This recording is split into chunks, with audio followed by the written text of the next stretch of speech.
Hello everybody, good afternoon. Welcome to another Vincent Vision. It is me, Vincent of Vincent Vision, duh. I'm coming to you from Universal Orlando for a type of video that I haven't done in a hot minute. It's time for an updates video. You know, sometimes you just gotta let the pan cook a little bit, especially around this slower time of year here at Universal, to get a good batch of updates, things worth talking about. And that is what I have done, and luckily, we've got a little bit to talk about. We've got some Epic Universe related news, believe it or not. We've got some DreamWorks Land updates. We've gotten some refurbishments on some classic attractions. A bunch of stuff going on here at the park. But our adventure actually starts here in City Walk because I mentioned Epic Universe. Yes, Epic Universe is coming.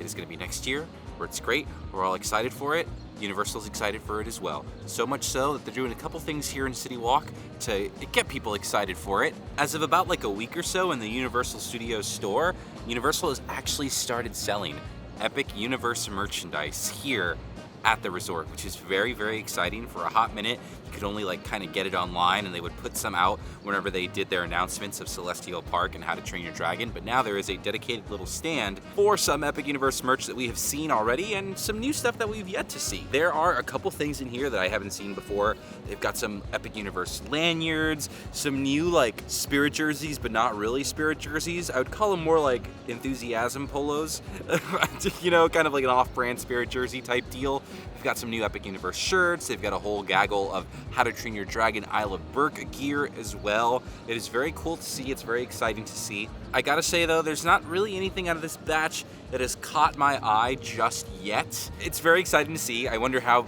big the selection is gonna get as we get more announcements. You know, we still got Harry Potter, we've got Dark Universe. We just got Super Nintendo, which actually is gonna bring up a really great question for a lot of people is, where's all the Super Nintendo World merch? Well, we don't know, but I think it's pretty easy to say that I think Super Nintendo is probably gonna get its own section. It might even get its own store. About a month ago, Quiet Flight and Cinnabon, two stores that had been at the front of the park for years now, closed their doors and are currently going through a pretty big renovation. They're like gutting both Cinnabon and Quiet Flight, and it looks like they're making space for some big mega store. We don't really know what's going to be there yet. People have their ideas. A lot of people suspect that this is where a Super Nintendo World store is going to go, and I could see it. It makes sense. You know, before Super Nintendo opened in California, they had a store in the park. They had one out in City Walk. Honestly, Super Nintendo is going to be a bigger deal than Harry Potter. Honestly, it's crazy. Like, it's crazy how people are so wild about it. Like, you can come to the park now and people are wearing matching Nintendo shirts and it's not even here. It's not even in this park. You know what I mean? Like, people are very, very excited about it. And I think they've already got the idea that Nintendo is universal.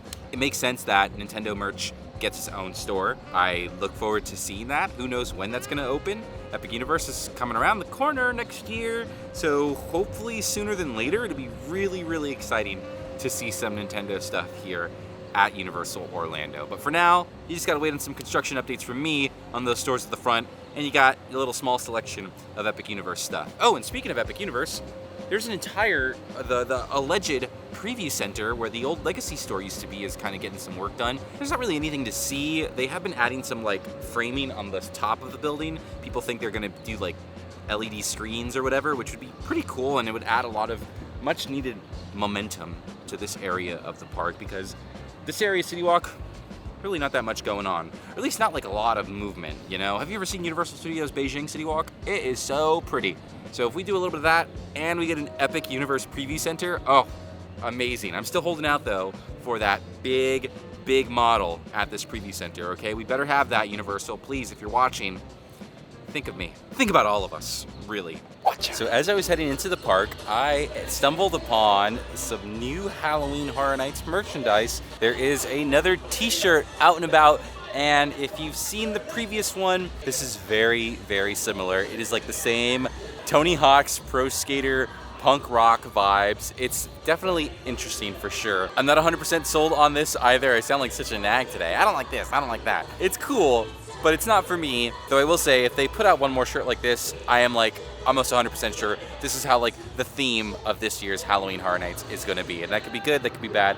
Take it how you want. We still haven't really gotten any announcements on like what to expect as far as like content for this year, like houses and scare zones and stuff like that. We did get a pretty cool teaser very recently with like under Universal and the grates, and there was this like big monster, and eventually like it showed this really cool image of the arches reflected and looked like this like monstrous demonic portal. It was very, very like Stranger Things vibes, but not Stranger Things. I don't think we're gonna get Stranger Things again. I don't want Stranger Things again. It was very cool to see. I'm excited to see some more Halloween Horror Nights merch trickle in to the park, and I'm wondering when we're gonna get an announcement. I would like to say June feels like the best bet, right? So a big motivator, a big reason that I wanted to do this updates video today was because E.T. Adventure just opened from its refurbishment. It was closed for about a week. As far as I'm aware, it was just like a general refurbishment.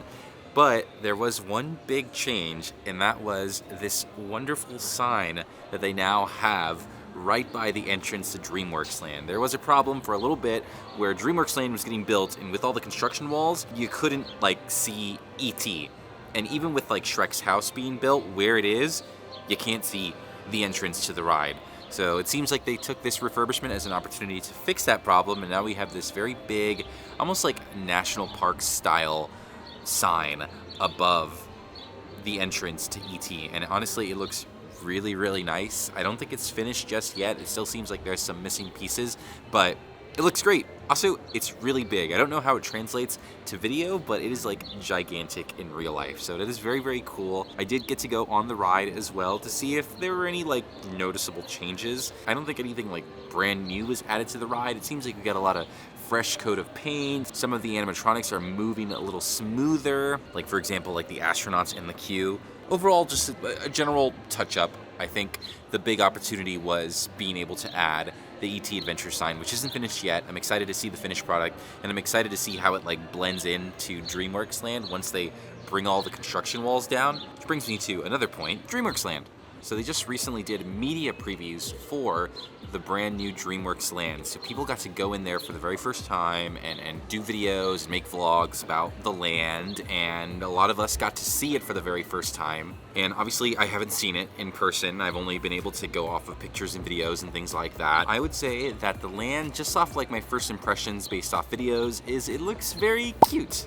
It's very cute. The positives is that this is a very, very good replacement to what was here before. You know, all the kid stuff at the former Kid Zone wasn't very relevant to kids nowadays. So I'm very happy about that addition. Things like Trolls and Shrek and Kung Fu Panda, like especially Trolls, is gonna hit so much better with younger kids nowadays, and even some of the older kids like me, like Shrek. I watched Shrek growing up as a kid. I love those movies. There really wasn't like any like big major additions to the land. Woody Woodpecker's Nut House coaster turned into the Troller coaster, which really just looks like a repaint. They added the Shrek meet and greet. There's actually one of the coolest things about this land, which is kind of unexpected, is the DreamWorks show. I think it's called like Imagination Celebration, and it looks like it has like puppets and performers, and like now there's like screens in that theater. A definite improvement over what was there before, which was just like a DreamWorks dance party. I wasn't really expecting like this, like the Wizarding World of Harry Potter, but for DreamWorks. Some of it looks really good,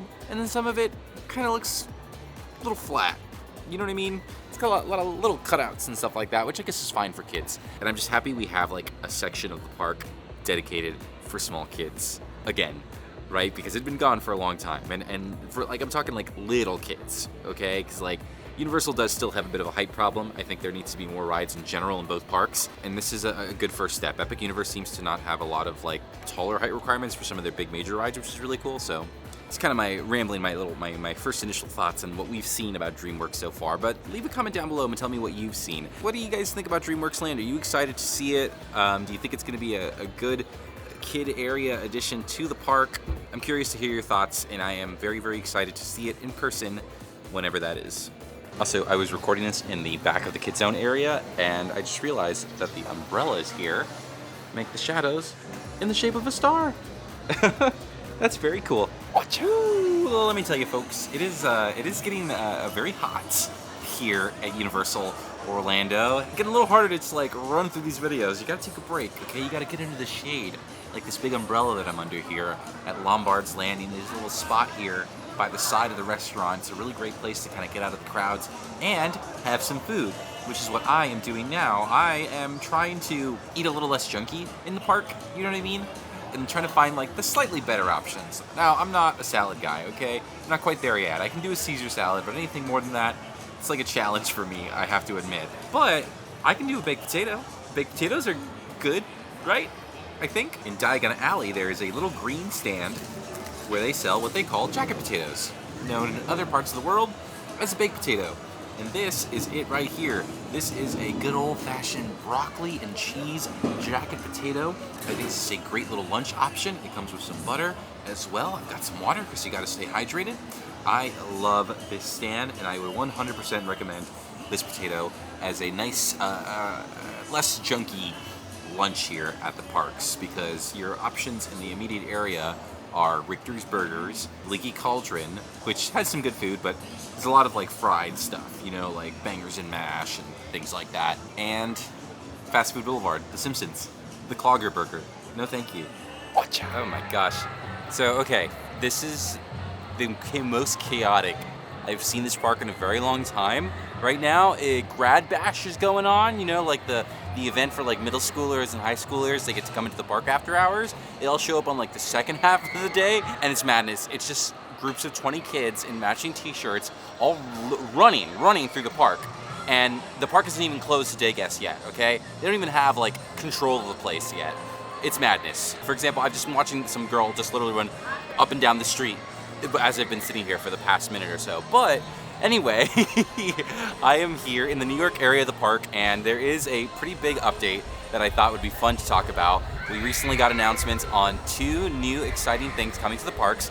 The Mega Movie Parade, which is going to premiere on July 3rd, and then Cinesational,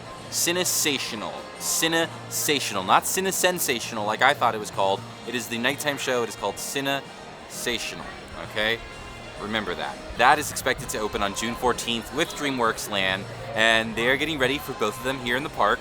There's some construction going on by the lagoon. They're setting up a platform, what looks to be for the 600 drones that this show is going to feature, so that is very, very exciting. But unfortunately, not so exciting with the Mega Movie Parade is they've had to make some adjustments to the New York area of the park. One of those adjustments, unfortunately, was removing an iconic piece of Universal Studios Florida history, and dare I say, Universal Studios history as a whole. There used to be a statue at the end of the New York section of the park. It was a statue of a gentleman who goes by the name of Lew Wasserman, and it seems as if they have completely removed that statue from the park in order to, I assume, accommodate the size of the Mega Movie Parade floats, which is nice for the parade, but kind of worrisome for that statue, because Lew Wasserman, for those who may or may not know, is actually a very, very big deal in Universal Studios history. So before anything, the way Universal Studios kind of like made its money and made it like its acclaim way back when it first opened in like the 20s and stuff like that, is they would allow people to like come to the movie studio to watch them film movies, but that stopped once they started recording movies with sound. So once that happened, people weren't able to visit Universal Studios for a very, very long time and watch them make movies. Not until the 60s, where Lew Wasserman was the head of Universal, he brought back the studio tour. He brought back a way for people to get on a tram and see the magic of movies in the 60s, and it was very small at first. This was the only attraction at Universal Studios Hollywood, and eventually it got bigger and bigger with more stops and more things happening. Eventually, it turned into Universal Studios Hollywood. Universal Studios Florida got the different vignettes from the studio tour in California and made them into full-fledged rides here at Universal Studios Florida. In a way, without Mr. Lew Wasserman, we wouldn't really have Universal Studios Florida or any of this, or Epic Universe next year. So like, with that being said, I think the statue will definitely reappear in the park at some point. Exciting to see a parade coming to the park that is big enough that they're moving all these things around in the park to accommodate it, but I'm kind of sad to see that statue gone. Big piece of Universal history. Currently missing, optimistic that it'll come back. Well, my friends, that is all I've got for this update video. I hope you enjoyed it, because I enjoyed making it. Seriously, thank you guys for watching another Vincent Vision. I hope you had fun having fun with me. Please, if you haven't already, be sure to like and subscribe for more videos like this one here. If you're looking to support this channel a little further than just liking and subscribing, I do have a Patreon. I am currently looking to get some more members. Without saying too much, I am in the very early steps. Me and Ellison are in the very early steps of planning a very, very special trip at the end of this year, and the Patreon is going to help immensely for that. So if you're looking to support in whatever what way, think about joining. These wonderful people have joined. They're awesome. I love them. I want to see more of you guys up here. But until then, I'm going to get on out of here. Thank you guys for watching, and I'll see ya at the next one. Oh wait, last minute fit check. You might have noticed I have this cool Jurassic Park shirt. I haven't talked about this all day. Oh my gosh. Bonus content. Check this out. Here it says Jurassic Park, The Ride, Universal Studios Islands of Adventure. And then on the back, it says like, I don't know if you can see it. I don't know if you can see that. It said, I barely survived. Jurassic Park, The Ride. It's called the Jurassic Park River Adventure, but for some reason the shirt says Jurassic Park, The Ride. Isn't that crazy? Bye-bye.